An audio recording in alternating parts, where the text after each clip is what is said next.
I'm Kevin Ezel, and I serve as the president of the North American Mission Board.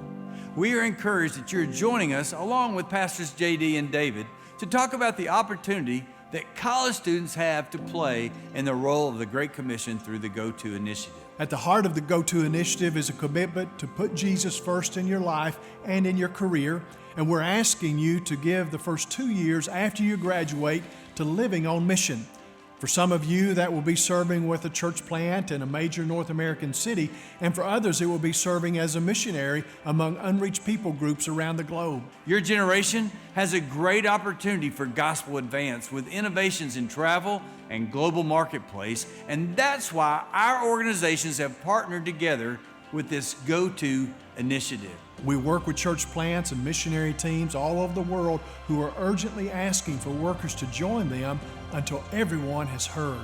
We have programs that can train you, equip you, and send you if you are willing to go. Tonight, we invite you to ask questions.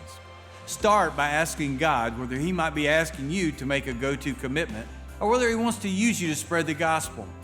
Ask God to make you willing to go wherever He calls you to go and do whatever He calls you to do.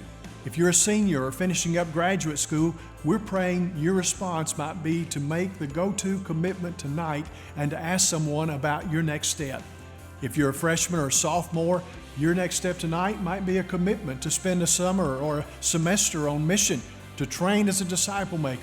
And we've got opportunities for you to do that. What might God do with thousands of college students who commit to put Him first tonight? How might your life look different if you give God the first 2 years of your career? We can't wait to find out.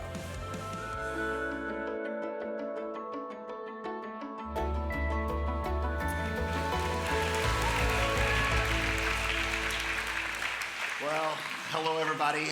My name is JD Greer, and I'm the pastor of the Summit Church here in the Raleigh-Durham part of North Carolina, and I am joined up here on stage by my very good friend David Platt, who is the pastor of the McLean Bible Church. Would you say hello to David and let him know how glad you are that we're here? I feel like we are dressed for two entirely different climates. I'm just going to say that. I feel like I'm a little bit more appropriately dressed than you are, but I guess when you go to the inside, gym, bro. Like there's not. I don't know what the temperature is in here. If you spend that much money at the gym, I feel like you gotta put it out there. So, hey, we also want to welcome the many of you. I don't know exactly what the total number is, but those of you that are joining us on live stream. In fact, I heard this morning that there were over 200 different college ministries that were joining us via live stream, not only from the United States, but I know Amsterdam, and got some friends in Grenada and Kenya and other places I cannot remember. So welcome to all of you. We are glad that you guys are joining us here this evening. We are here to talk about a thing called GO2 and really what that means. Basically, the short definition is a challenge to consider giving at least the first 2 years after you graduate to spending some time on a church planting team or somewhere living strategically on mission. Now, let me tell you a little bit about where this kind of came from and where it's been in our church, and then maybe we'll start to unpack kind of what it means for you. But I've been pastor of this church now for about 17 years, and college students were not always a part of our church.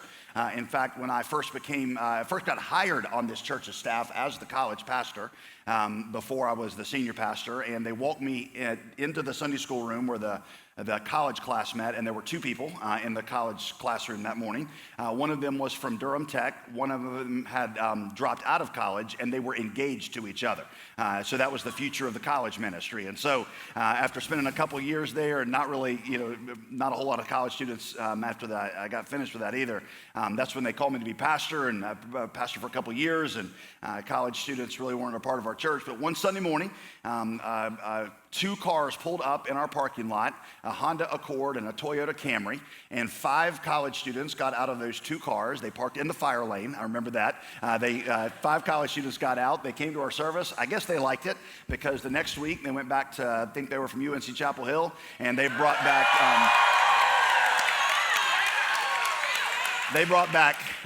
the next week they came in, there were 500 of them that showed up in our service. They got out of the same 2 cars, by the way. I think they drove the same 2 cars.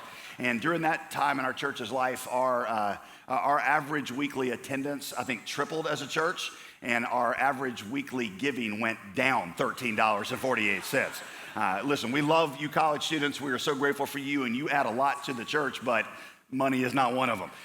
In fact, I remember one of my favorite memories as a pastor is in between two of our services, one of our ushers comes back into this little backstage area back there, and he has an offering bucket, and in it is a bacon, egg, and cheese biscuit from a college student from McDonald's with a little note on it that says, "Silver and gold have I none, but such as I have give I unto you."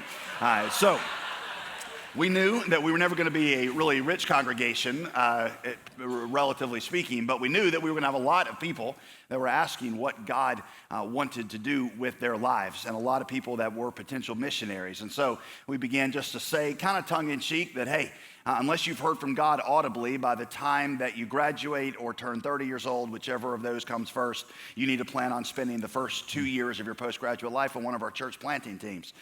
We would just say, give us 2 years and we'll change the world. Somebody pointed out, that's what the Mormons say. This is the Mormonization strategy. It was not intentionally the Mormonization strategy. It was just a challenge to say, hey, listen, of all the different factors that go into where you choose to pursue your career, why shouldn't the mission of God be the largest of those?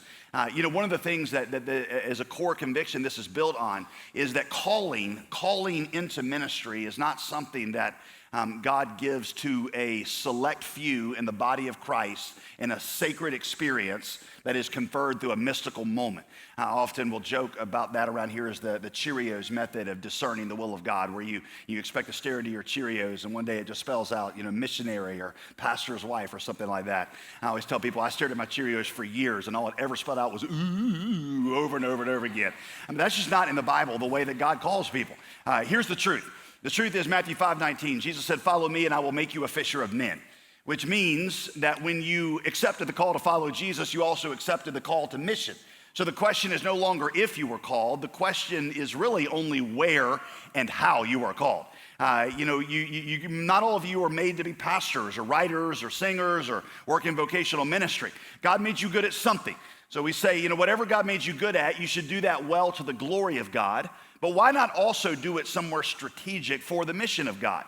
When you choose where to live in your career and where to pursue it, lots of factors go into that. Where your parents live, where your friends want to go, where you can make good money. Those are fine, but why shouldn't the largest of all those factors, why shouldn't it be the kingdom of God?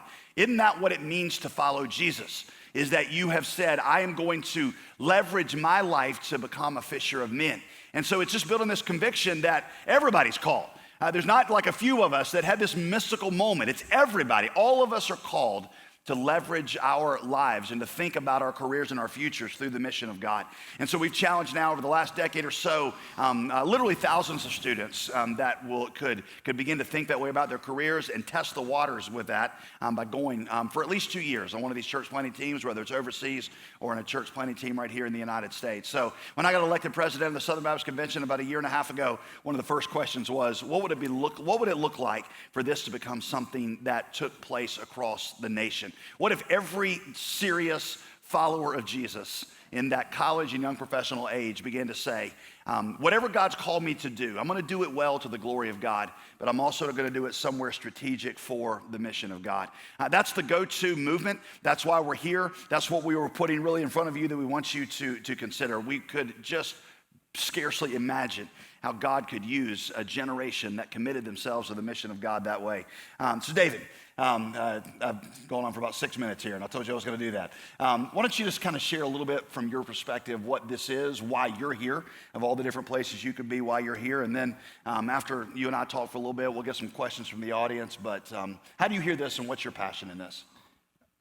So much in my mind, and even just listening to you, I think about the 2 Mormons who came to my house 2 weeks ago, and why have they built an expectation that everybody, before they even go to college, would go? Why are they that committed with a false gospel?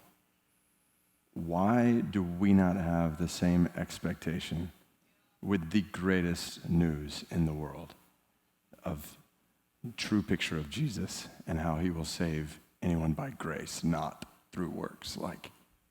So I think this just comes down to like the conversation we're having tonight, why I want to be a part of this and want to pour my energy into. I pray regularly that God would do a work in specifically 18 to 25-year-olds to create that kind of culture and expectation in our minds that we would be involved in these ways. So here's the way I think about it, just base level. Like, start with this. Are you a Christian, like a follower of Jesus? Because if you are a follower of Jesus, then that means you have died to yourself and you belong to Jesus. So we're leaving nominal Christianity behind here.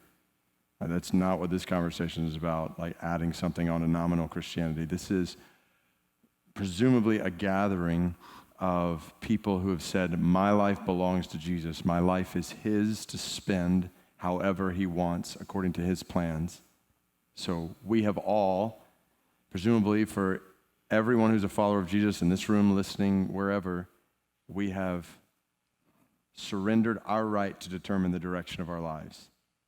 You don't call the shots. I don't call the shots.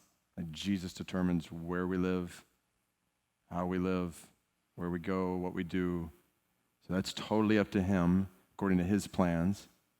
We know from the word his plan is to make his grace and his glory known and enjoyed among all the nations, among all the peoples. Like, you just think about that. Like, God has written history to end, if we know the end of the book, with every nation, tribe, tongue, and people worshiping him because they have been saved by him. Every nation, tribe, and tongue. Like, God has done all of this for his glory. This hit me the other day. I was just reading through Psalms in a fresh way, like 150 poems about how great God is, that God is inspired. Like, imagine I go to my wife and I say, babe, I have written you 150 poems that talk about how great I am. and that you can even put them to music. And I just want to give them to you as a gift for you to either speak or sing them to me. And it will bring such joy to you. Like, let me tell you what I'm not giving my wife. But this is what God has given us in the Psalms. Why? Because he's worthy of all glory. And it's really good that he's worthy of all glory because, well, how has he chosen to glorify himself? By showering us with his love. And not just us, but the nations with his love. So all of history is headed, Revelation 5, Revelation 7, toward the day when every nation, tribe, tongue, and people is worshiping God for his grace.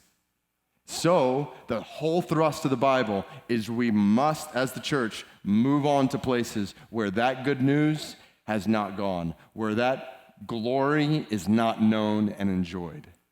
So you put this together. If we are followers of Jesus, our lives are his to spend however he desires for his plan, and his plan is to make his grace and glory known among all the nations, then we must all seriously consider how can our lives best be spent to make his grace and glory known in either underreached places in North America or unreached places around the world.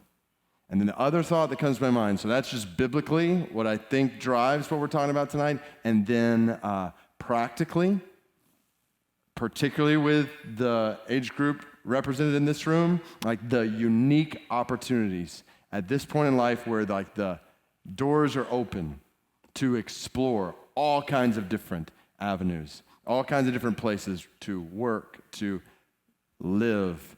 So at this unique time with unique opportunities, like I was in a conversation a couple weeks ago with a guy who has been working to create job opportunities in the Middle East. There are 200 job opportunities right now waiting for anybody, any follower of Christ with skill in medicine, all kinds of different medical jobs, waiting in the heart of, I won't mention the specific country, but in the heart of the Middle East. Like 200 jobs just waiting for somebody to say, I'll take that job. So I just think, what if God has designed the globalization of today's marketplace for the spread of his grace and his glory among the nations? That's exactly what he's done. If we will open our eyes as followers of Jesus, seeing his plan and say, use my life toward that end. So you put all that together, I just think by God's grace, the opportunities are unprecedented if we will take them. Why would we not then create a culture where this is an expectation among us?